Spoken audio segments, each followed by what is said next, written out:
I would like to have your vision about what could be the evolution of the art market soon. What can we imagine? Interesting. Well, like many things, I think it's too soon to tell. Um, in the art market, one can rarely control when great things come along.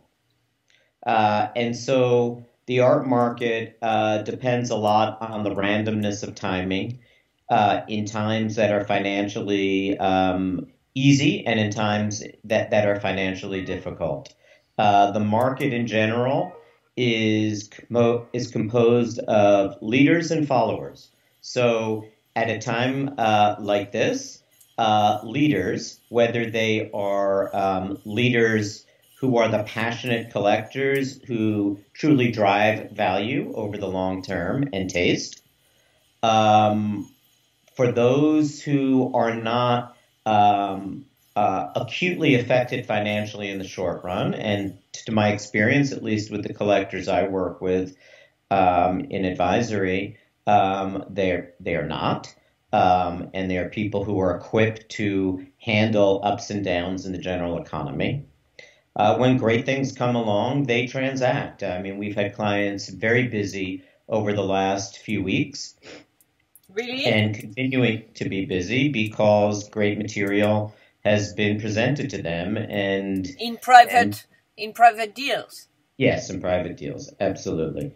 I was in the galleries a few days ago, and it was both eerie because the streets were empty, but it was also fantastic because I was the only person in the galleries where I went, and it gave me the time and the space and a different sense of time in which to look at the art, which in fact made these a much richer experience, ironically, and happened to see a few exhibitions where the work was especially strong. And now we have clients actively considering certain works for acquisition. When it comes to, let's say, leaders in the market who are speculative in nature rather than driven by the compulsions and the obsessions of true collecting, that will also be a function of where there is opportunity. Oftentimes, at the beginning of a challenged moment, there are opportunities. Sometimes they are opportunities of price. For the long-term collector, more often than not, they are opportunities of access. So sometimes things come to market that otherwise might not have. And I remember 2008, 2009 is when some of the clients I work with were able to acquire some of the most significant works in their collections because there were some people in need who had to sell things that otherwise would not have come to market. And thus we were able to benefit from that. But when you said, excuse me, when you said that there's a lot of transaction, it means what kind of transaction in private deals? At different levels of the market, for younger artists, works really? in the Sorry? Really? For younger artists? Yes. Works in the tens of thousands and hundreds of thousands. And there are several transactions that are far along in the works for much higher priced works. So it runs the gamut of the market. So you think the mood is still to buy contemporary art? The mood, yes, amongst the collectors I work with at least. I think inevitably, particularly at the beginning of a crisis like this, the appetite stays very, very focused. So there are a lot of people who may see work come along in the primary market by an artist they are interested in, but they may not feel the urgency to act right away. But then if there's something that comes along that they've been waiting for, or it's an especially strong body of work by an artist collectors are interested in, they act. I mean, one of the interesting and to me sad realities about the art market today is that there's probably more transacting that has taken place with people who have never seen the works of art in person, but have bought through the internet. And so this doesn't change. Um, I think that the art world has yet to adapt to these changes, and these do present interesting opportunities in terms of the internet. I think certainly they present interesting opportunities in terms of art fairs. Right now, nobody's going to rush to an art fair, but if you're home alone and you don't have that much work that you have to do because everything is on hold, you have more time to surf online. Yeah, but is the mood right to buy art for now?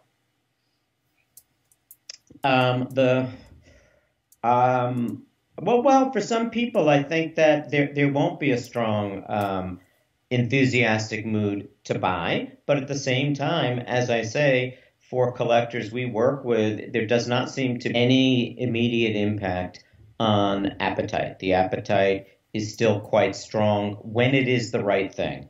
I would also say that this art market among serious collectors has been getting far more select over the last few years anyway.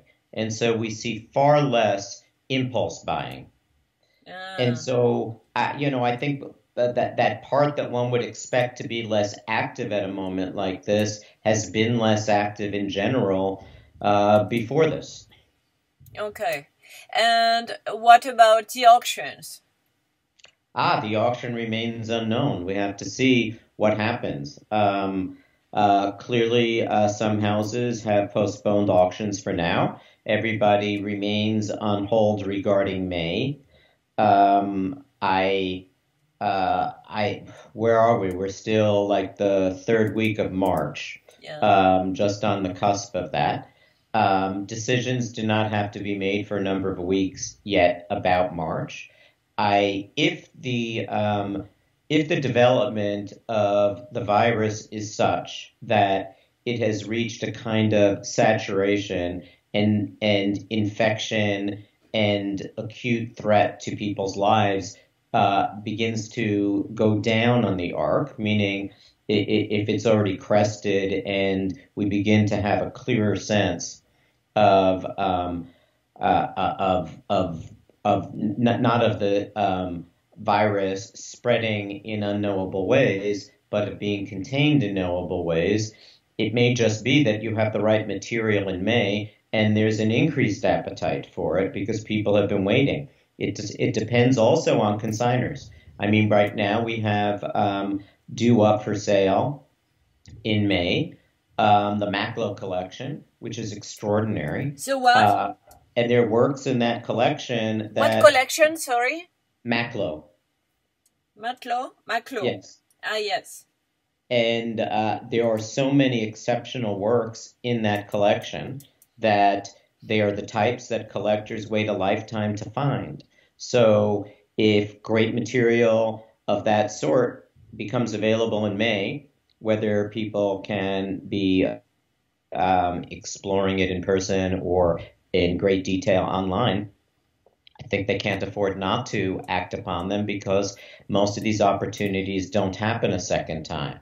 But a lot of this depends upon the consigners and their sense of whether selling is likely to be impacted in May or not. And I think it's really too soon for anybody to have a fully informed speculation about that. But you have consigned already the Macklowe Collection? My understanding is that the Macklowe Collection has not yet decided with which house they will be going. I do not think there is a signed agreement. So we have to wait on that. There is a lot of material in the pipeline for Sotheby's, a lot of fantastic material. Which mean already signed? Yes. Okay, so you just need to decide if you will postpone or not the auction, right? I have not been central to those discussions for May, so I'm not aware of where exactly they are within those discussions. But everybody is considering timing of selling. But I am confident. Sorry, what about the problem of not seeing the work in real? This is always a challenge. Um, I mean, it would be an interesting moment to try to ascertain what percentage of work sell in evening sales to people who have not seen them in person. Do you think it's good not to see the work in person? No, I think it's terrible. But I personally would never recommend that any collector, I should say, I never recommend that any of our advisory collectors buy anything that they cannot see in person. I will not recommend something that I have not seen in person, even when it's an artist whose work I know quite well. Having said that, while controlling the density of visitation to view works of art, it is very possible for people, if not the collectors themselves, for people they trust who are representing their eye to be seeing things. And I don't see that as being diminished in May. And do you think that the private sale will increase and auction could be weaker and private sale could be bigger? Well, that all depends upon whether auction houses postpone or cancel sales. I mean, that really has to do with flow of material. I think right at the beginning of something like this is the greatest anxiety because there is the greatest uncertainty. I think by the time we come to May, we should have much greater clarity, and therefore there will be less uncertainty. There will also have been several months where collectors have not been as active, and therefore there will be increased appetite. If there are certain critical players in the market whose businesses are acutely affected financially in the short run as a result of the virus, then that clearly can have an impact. However, and I do think that many businesses, whether they're people who are invested in the financial markets or elsewhere, have some impact. These are seasoned long-term collectors who more often than not, unless if they are in a very acute state of financial challenge, that they act when the right work comes along. Right now, I hear a number of collectors saying buying art right now makes a lot of sense. Oh, really? They're not as busy. They have time to look. They have time to think. What we have often seen, more often than not, is that when financial markets go down, the art market goes up. Not always. Sorry? Not always. Yes, not always, but usually. And in, let's say, 2008, when it did not, that was directly linked to a lack of certainty or a lack of clarity as to how long people would need to sit on their cash. So as even people who had a lot of cash were more cautious to transact, but nonetheless, end of 2008, we acquired some very major works for various collections. And going into 2009, there was a loosening of concern, and therefore, for people who had the cash to buy, there were great opportunities.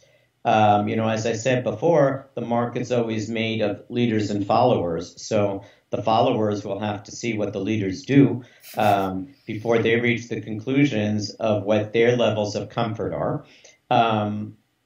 I don't see the art market going into a recession comparable to that of a national economy. I see it going through moments of slowdown and then of speeding up, and often those are more linked to supply, and when things become available, then they do to more acute short-term factors. And also, it will depend on the artist too, because probably until now some artists are overvalued, for example. Yes, absolutely. And I do think at times of crisis or at times of challenge to society in general, taste changes. It's when certain works of art don't look that important. And it's also when other works of art that may have appeared more difficult at other times seem more essential to the ethos of our time. They seem more meaningful. And so it means that do you have some precise ideas that what kind of artist could be suddenly forgotten? It's been my observation that in times of plenty or in times of very excessive enthusiasm and rapid acquisition, that works that are very easy to ascertain, often works that are popish in nature, and by this I don't mean pop art specifically, but I mean things that are easier to comprehend and contain, things that are big, colorful, simple to absorb, more iconic in imagery, tend to be quite popular. And in times of challenge, art that is more essential in content ends up becoming more resonant. And I don't see why this time would be different. And so you think about cause, for example? Yeah. Not an artist whose work interests me. Mm-hmm. Yeah, that's obvious. Easy to understand. Do you have another name? By the way, what I would say with the cause market, which I do not follow as closely as markets that I'm directly connected to, that has developed its own world.